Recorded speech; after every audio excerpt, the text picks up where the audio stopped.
Thanks, Eddie. One of the key things I just heard, I know you said a lot, but what I heard, Chris, was there's another reason we should regulate roofing and stormwater. I hope you made a note. I'd like Chris, with regard to forms 1, 4, 9, probably a few of the others that are out there in the marketplace, who designed them? Number one, when you look at the new Form 1 and you go through it, there's no space in there at all to describe any of the works that might be carried out on that site. I'll take particular note to the removal of the backload prevention device. On the Form 1, you probably put in something like a disconnection, and you go and do work because you forget your group, you pay the fees. I don't expect the rocks up on the job site and says, well, what am I here for? I said, well, have a look at that. It's a nice little garden there, all flattened out, finished and everything like that. There is no scope on the document that actually gives any indications to what's the work being carried out on site for whatever reason of the work being done. Also on part 1 of the first bit of it, where it sort of talks about repair, there's a question of query as to why repair should even be on there, right? Because at the end of the day, if we're doing a repair to some part of that site, why should we have to pay substantial council fees, right? Wouldn't that be governed more so by Form 4, right? So getting back onto the Form 4, I've been talking to a few of the guys around in the field at the moment. We've been looking at the new form that's been put out in the marketplace, and everybody's saying, well, the Form 4 just covers hot water systems now.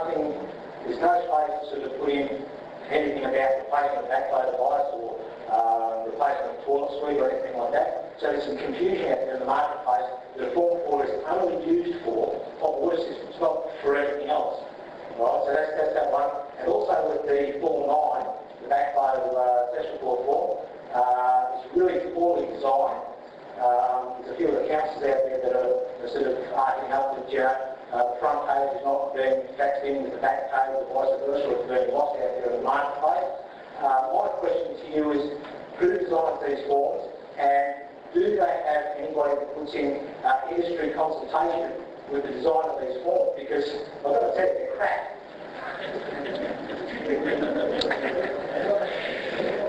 I'll give you a little bit of answer to a couple of those. The Form 1 has been cut back quite considerably, and I admit it is limited. We did it for two reasons. One, we wanted to reduce it down so that it was fairly straightforward and simple, and we could use it certainly for the electronic lodgement and cut down the amount of paperwork that was coming in. One of the things we've come across with Form 1 and 2 when they were separated is if you had a bunch of Form 1s in your hand, you had a bunch of Form 2s in your hand, you dropped them on the floor, you actually couldn't put one with the other. You couldn't actually know which belonged to which. So it really didn't make a bit of a nonsense of having two forms like that you couldn't actually tell apart from one, which was tied to which one on the same job. There is some space there for some work here, but if you're using the Form 1, then you should be supplying a plumbing application to your local council, and therefore we felt, well, if you're making a plumbing application, you should be providing other documentation and arrangement plans and whatever, which should clearly show the scope of the works. So that's one of the reasons why we didn't worry too much about how much we cut out of it. We have cut it down, I agree, but we did so in an attempt to try and make it more user-friendly and also to fit in with the electronic version. And on the basis of the fact that if you're using a Form 1, you are should be making a plumbing application to council, and you can provide any other documentation that goes with that, which includes drawings and attachments that you wish to explain the process of what you're doing. The Form 4, we've only done one minor amendment to Form 4 in relation to the emergency provisions.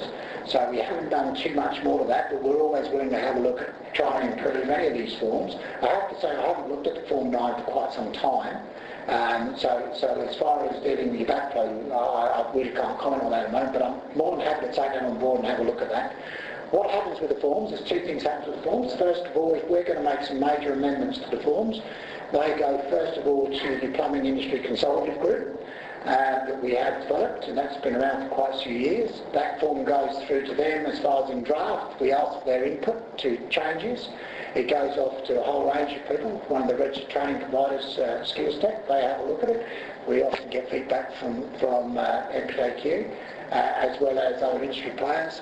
And we usually then take that form through to the Plumbing Industry Council as well for them to view, even though in most cases they're not Plumbing Industry Council forms, we still get them to have their input. So It's not something we sit down and between two of us decide to change it. We take on to our people's comments in whether the form's user-friendly, what's in it, what's not in it, and we try to make it as comprehensive as we can, but at the same time, we don't want it to end up being a book.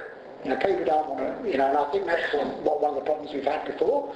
We ended up, I think with Form 1 and 2, and it was about 6 pages, 7 pages in the end. I mean, it was just one after the other, but trying to put them together, which we felt was unjustified. So we have cut it back to try and make it a lot more easier, but we're more than happy to take aboard any comments people have, and we'll have a genuine look at them. And I think the repair, part of the repair was something we looked to take out. Did we take that repair? No, it's still there. We were going to take it out, and then there was a reason why we didn't. I guess we're trying to wrap the brain why we did. I took it out initially because I think we received some feedback saying it shouldn't be on the forum, and then there was another reason why we put it back in again. I'm racking my brain, but exactly what it was. But we ended up looking at it and we had to keep it in.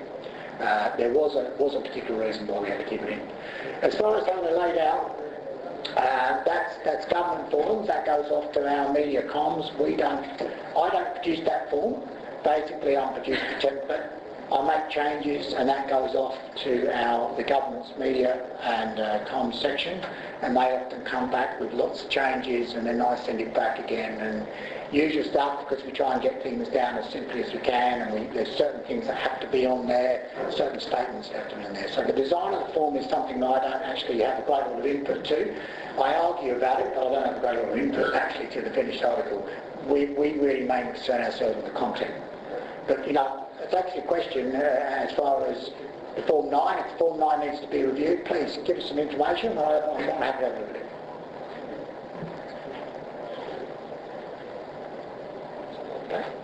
Yes, Steve Lloyd.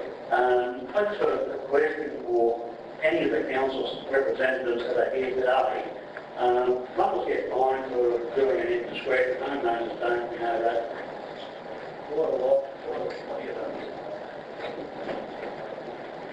It's gone flat, the whole cleared up. I'm not flat. We were told a long time ago that the council plumbing inspectors have the discretion, follow you, go in, see what the plumber's doing, check whether he's licensed or not. Just to walk up to a work site, go in and check it out in their round. How many council inspectors have actually done that? Can I get a reply from any of the councils and give me numbers? Please.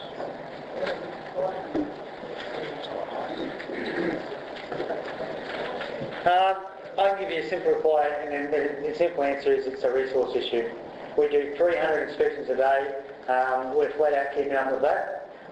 We don't have the ability to have inspectors running around streets and looking to see if work's getting done and popping in on site and saying, have you got a licence? We would love to do that. I'd love to have the resources to do that. If we were allowed to have the resources to go out and have a unit doing that, I'd fully endorse it. But I think, as Chris was saying, with his team as well, they've got the same issue. We do not have the resources to just run out and have guys running the streets trying to find guys doing the wrong thing. We work pretty much similar to building cars in Queensland. We work on complaints. That's why we encourage you, if you're driving past and you see something going on, bring us up and let us know, and then we can go and investigate it. We just don't have the resources to run out there and do it. Okay? Supplementary then is answer, no. Well, yeah, simply, no, we just don't have the resources to do it. Yep. Okay. Yep. Look, just one other comment on that. What Eddie said is about resourcing is correct, certainly in some councils, and Brisbane's a very, very busy area. But there are some councils that do it. The Gold Coast do it, I believe Sunshine Coast does it as well, and certainly some more, funny enough, even the remote councils, because a lot of the information we've got back that we showed you earlier on in relation to some of the stuff that's going up in the north of Queensland, a lot of that comes from the council inspectors who picked it up on their rounds and went to go and see what was happening. So a lot does depend on the resources for various councils, and some councils do that. And we've been promoting it a lot more, and part of our training this year, we're going to do part of our training this year where we're actually going to go around to the local councils here, certainly on the further away from the main cities, and we're going to do some training for the plumbing inspectors on the enforcement and compliance process, because a lot of the councils unfortunately don't actually have anything in place for that. And it's not so much the inspector's fault, it's the council's fault. The councils don't want to do it. And when I'm talking about councils, I'm talking about councillors. They don't want to do that. So a lot of them don't have those programs in place. We're going out this year, we're going to do some training program for those guys so that they know how to do enforcement and go out and do that sort of stuff. Yes, Steve, just to add to that from Moreton Bay perspective, they typically do 100, 120 inspections a day. When there's not the plumber's name, if the inspector's not familiar with that plumber, they'll certainly ask him for his ID, make sure that person is in check form 7 and what have you. So the checks and balances are done through the inspection program, but also in the solar auditing program too. We do receive call form reports to come through, and there are checks and balances done on that to ensure those people are licensed, but not generally in the field. Yeah. Is there another comment from Logan? Is there still somebody from Logan here? Do they want to add anything?